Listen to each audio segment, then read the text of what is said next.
the bravery of its armed forces.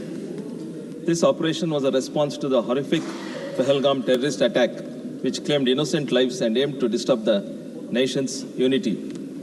Under Honorable Prime Minister Modi ji's leadership and dedication shown by Honorable Home Minister Sri Amit Shah ji and Honorable Defence Minister Sri Rajnath Singh ji, the Government of India made it clear that terrorism and its sponsors would be treated alike.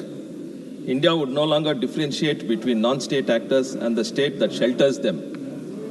Honorable Prime Minister Modi ji emphasized that there would be no safe havens for terrorists targeting India. The government outlined a firm policy. Any terrorist attack on India would be met with a fitting reply, and India would not tolerate nuclear blackmail, striking precisely at terrorist hideouts. India's position is clear.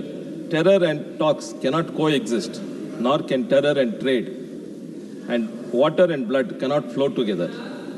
Honorable Speaker, Madam, as our Honorable Prime Minister emphasized, this operation was not only strategically successful, but was also powered by weapons designed and produced in India.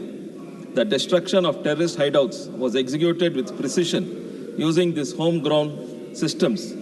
It underlines the fact that our defense manufacturing ecosystem is now world-class and fully capable of safeguarding the nation. Let us not forget that when our Jawans are in line of fire, India speaks with one voice. I urge the opposition, let us debate, let us differ, but let us not divide the spirit of national unity. Honorable members, Operation Sindoor has reignited a spark in the hearts of our youth, our farmers, our scientists, our border villages, that India will protect its own, come what may. The morale of the Indian Armed Forces is at an all-time high. Our global image is more robust than ever before.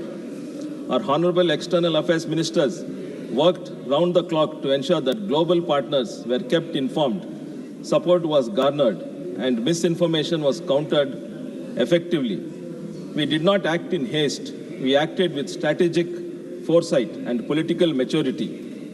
In the world of international relations, perception is power, and today the world sees India as a nation that is peace-loving but not passive, firm but not fragile, and resolute but not reckless. I urge the opposition to join us in displaying political maturity, debate our policies, critique our methods, but never undermine the spirit of national unity and sovereignty. Honorable Speaker, Madam, as I conclude, I stand here not just as a member of this august House, but as a proud son of Bharat Mata, echoing the sentiments of 140 crore Indians who saw in Operation Sindoor a reflection of their aspirations, their concerns, and their faith in this government. On behalf of Janata Dal Secular Party and our leaders Shri H.D. Devegowda ji and H.D. Kumaraswamy ji, we always stand with the government's decision. Jai Hind.